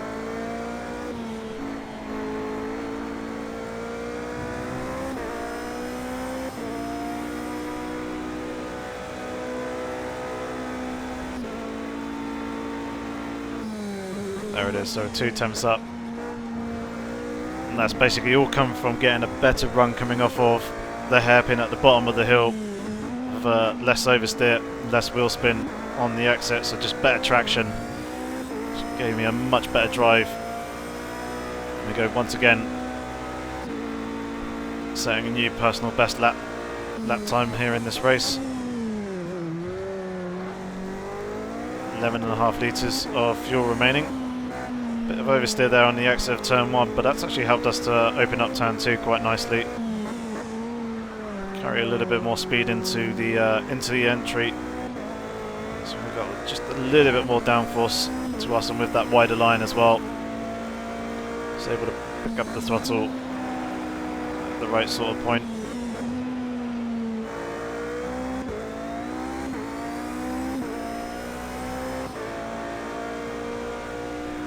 Still keeping that gap to Berserker about 6 seconds behind. Managed to increase the gap to Worn Tyre now. Got that gap over 10 seconds, whereas it was 8 or 9 when the two of them swapped positions.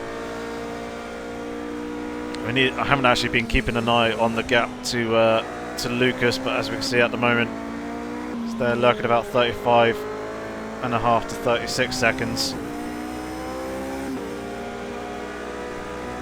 Nipping past the Porsche just before the little right-hander kink there, turn 13.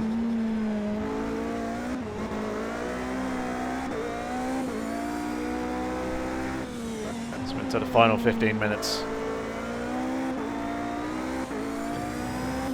Very much crunch time if we want to try and hold on to P2. Can't make any mistakes at this stage. Just gotta hope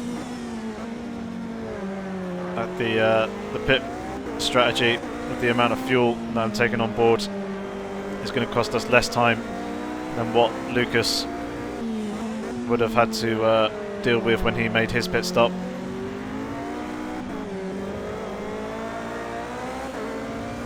Almost getting caught up behind the Porsche of Skarky there. Just had to hesitate getting on the hybrid on the exit. I wasn't too sure which way I was going to go, whether he was going to hang to the left, which he did end up doing, or if he was going to drift over to the right hand side to kind of give up the racing line. So didn't quite accelerate off the turn as quickly as I would have liked to have done.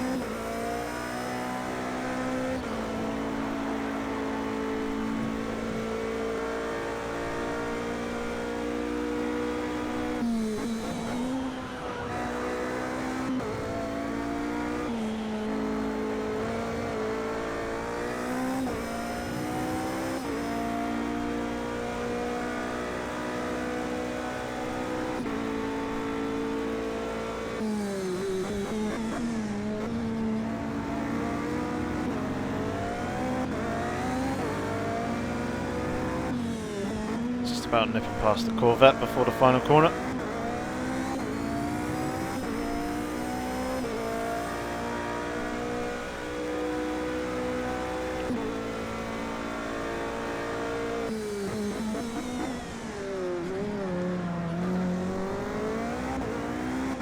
And annoyingly, that previous lap was another 137. I want to be down in the 136s ideally. One time a teammate is into the pit lane. Let's get a little bit of oversteer there, following the GTE in front. So we'll go to the right of one, and then we'll go to the left of the other before turn 6. And if you think I'm missing turn 5 is the very, very minor right-handed kink that was there back on that previous straight after the exit of turn 4. Shouldn't really be counted as a corner, but apparently it is on some of the track maps that you can find on the web for the Nurburgring GP circuit. Berserker's been continuing to close us down.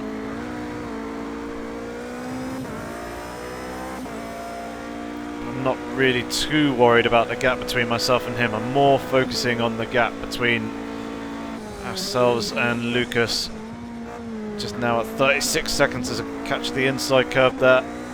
That just lifted up the wheels. That's exactly what I was talking about earlier on, towards the beginning of the video, where if you take those larger, higher curbs on the inside, just end up lifting the inside of the car, and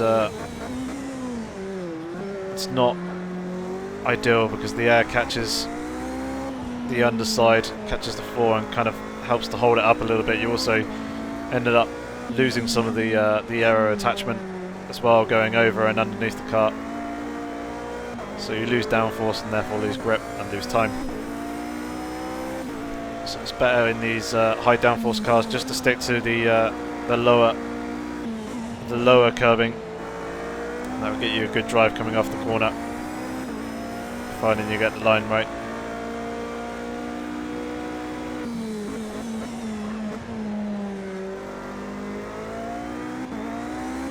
Very nice smooth run through the hairpin there. Carrying good speed into the apex.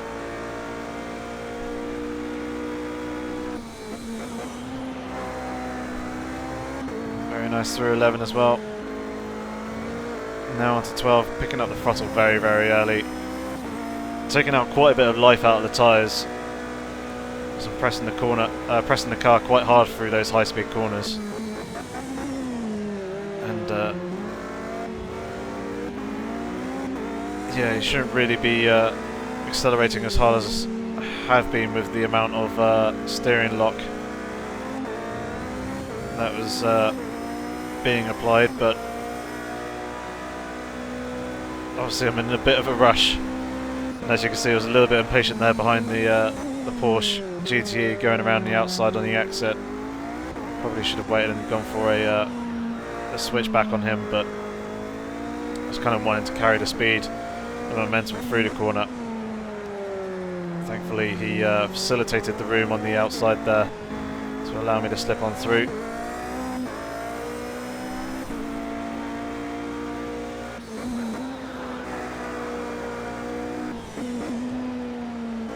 Four litres of fuel remaining. 9 minutes in this race remaining, plus the lap that the countdown timer reaches 0 on.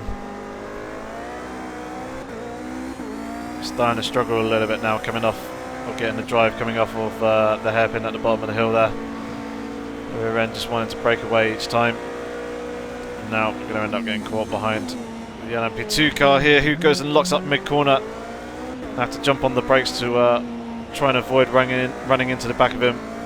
He was slower than I was predicting. It's going to cost me quite a big chunk of time, about 1.5 seconds.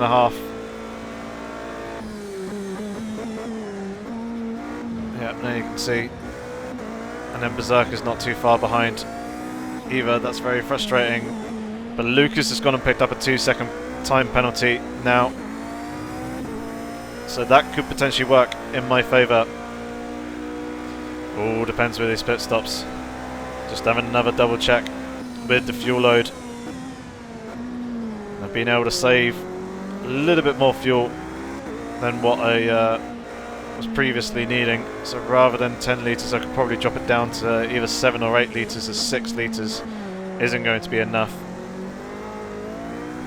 So it should really knock it back up to 7 or 8. I believe it is 8 that we're going to settle on. As you can see, not going for any tyre compounds, meaning I won't be changing any tyres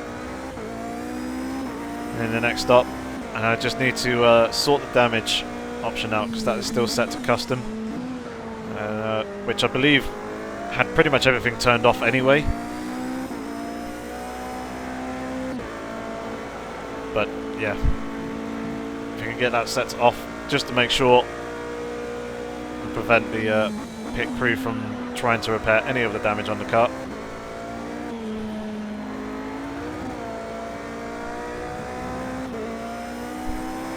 continuing to push on hard. So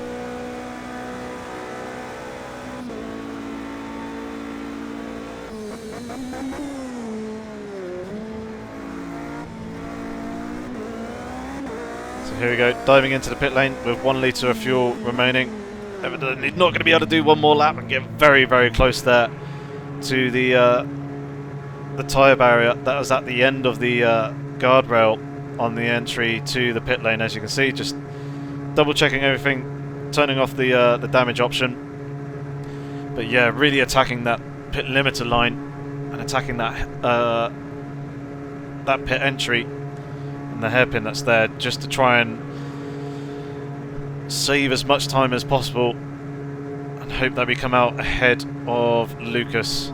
So stopping in our pit box, there is the fuel going in, literally just a splash and dash, and the guys releasing me once more.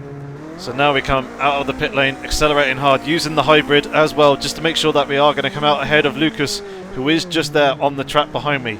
We've got 5 minutes 40 seconds to go, and he is just a couple of seconds behind. So that's worked out very, very nicely for us in terms of retaking that second position through the pit stops. Fuel tank on the Toyota coming very nicely into play there and showing its advantage, as the Audi has a smaller fuel tank, although it does use slightly less fuel per lap than the Toyota or Porsche. But the Toyota and Porsche got the bigger tanks and can therefore run further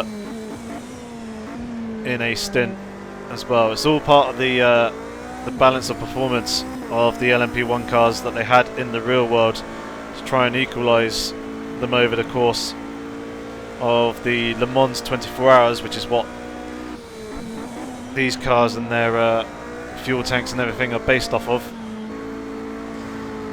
But yeah, where the Audis had a bit of a power advantage produced by the combustion engine, that was balanced with the Toyota and the Porsche having a little bit more hybrid energy that they could use on a per lap basis. So the two of them could use 8 megajoules of hybrid per lap, whereas the Audi can only use 6. And then the Toyota and Porsche also had a slightly bigger fuel tank. They're both petrol engines, but the Audi had a smaller fuel tank, but it was a diesel, so a little bit more economic.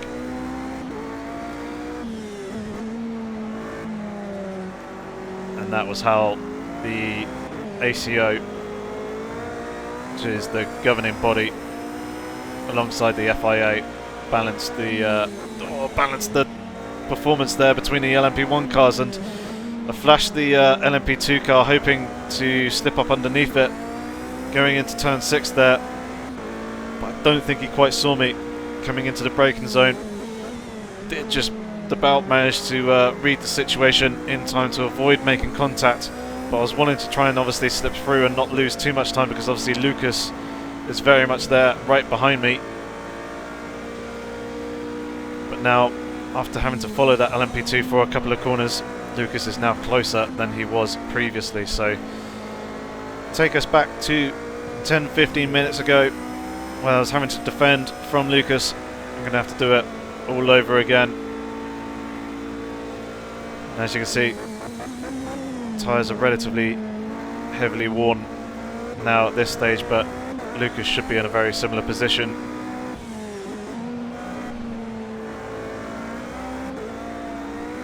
Two minutes and 40 odd seconds, so 2 or 3 laps remaining. Pressure is starting to mount and build on my shoulders. We've got an LMP1 car here in front of us, but hopefully we can navigate past him relatively quickly and he'll let us on through. I think we're going to have to follow him through 2 and 3 here though, so we're going to be in the dirty air here. Hopefully that won't affect us or hold us up too much, and he's gone and spun off to the inside on the towards the end of turn 3, so it's made passing him quite a bit easier, even if it was a little bit of a distraction with him spinning round. But now I'm just trying to focus and nail my marks. Even if Lucas does manage to get past, need to stay within 2 seconds of him, and that will give me back second position because of the time penalty that he currently has. So I've kind of got that in hand as well, but ideally I don't want to be resorting to that. Instead I want to try and hold on to second place in track position, be in front when we come across start finish line.